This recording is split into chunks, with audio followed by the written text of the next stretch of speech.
Hey guys, welcome back to the channel.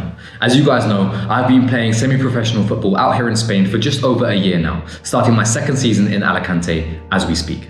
I absolutely love being out here, and I know that a lot of you guys have questions about playing football abroad as well. That's why in today's video, I'm going to run you through what it's like playing football in a foreign country. I want to talk to you about everything, from adapting to a new language and culture off the pitch, as well as new training methods and playing styles on the pitch.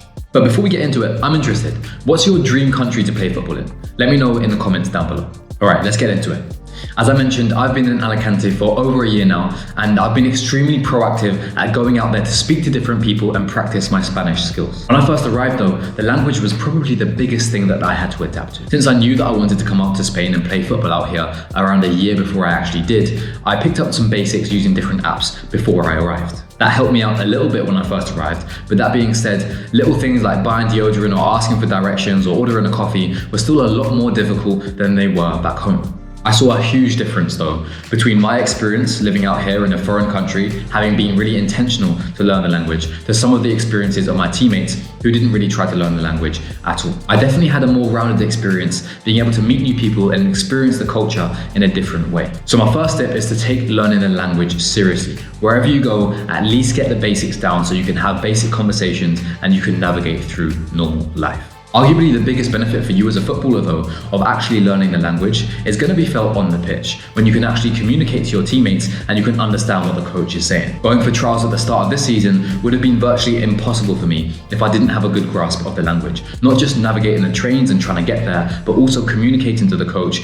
understanding what they want from me in match day situations. By the way, if you're wondering how I found my new club out here in Spain, check out my most recent video and I break it down for you on that. Anyway, when I went for trials, all of the team talks were delivered in Spanish and all of the matchday instructions were also delivered in Spanish. So if I didn't have a good grasp of the language, then I wouldn't be able to execute what the coach was asking me to do, and I wouldn't have really been able to work my way into the team. While it's been important to be proactive to learning the new language, it's also been really important to be open-minded to new training methods and new styles of play. Spanish training sessions are incredibly different from the training sessions in England. In the UK, I think the feeling is that if you're not competing and if you're not battling in each training session or fighting for your place, then you're probably not going to start on the weekend. So there's a huge focus on high intensity training sessions. Whereas in Spain, you might turn up, do some rondos, do a possession session, maybe do a little bit of tactical work, and then head home. There are some training sessions where I've come away from training feeling like I've barely ran, because the focus is much more on the match day out here in Spain. Just a heads up, if you want to play football abroad, then you have to check out this website. BLRBOX is a platform that connects players with coaches and clubs from around the world. In fact, clubs in Australia are looking for players to join them right now before their season starts in January. If you're ready to play football abroad, sign up to BLRBOX today. So tip number 2 is being willing and able to adapt to new training methods and new styles of play. This also translates to matches, because Spanish referees, Spanish players have a very different approach in-game to the way that we approach the game in England. For example, the attitude to free kicks and fouls is very different here in Spain. They see it much more as winning a free kick to create a dangerous set-piece opportunity, whereas in the UK and in England, you're really encouraged to stay on your feet just by the social pressure and just by the way that your teammates see you.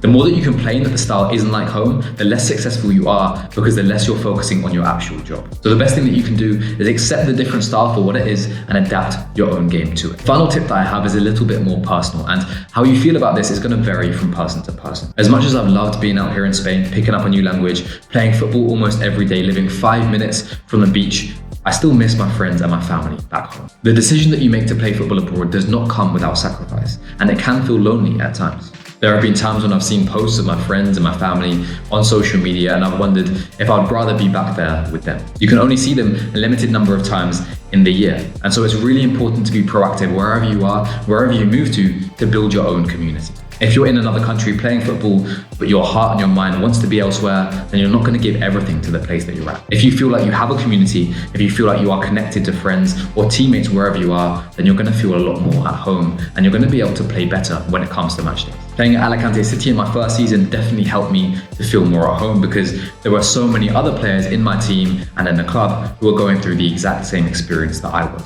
Having those players to relate to talk to, made me feel a lot more at home, a lot more safe in that environment, and filled me up with a lot more confidence. So my third and final piece of advice to you, if you take the decision to go abroad, is to make sure that you are not isolated, to make sure that you're connected to people around you and you can build that support network.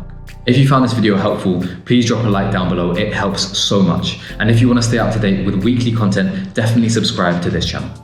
That's all for now, ballers. Remember, ballers find a way.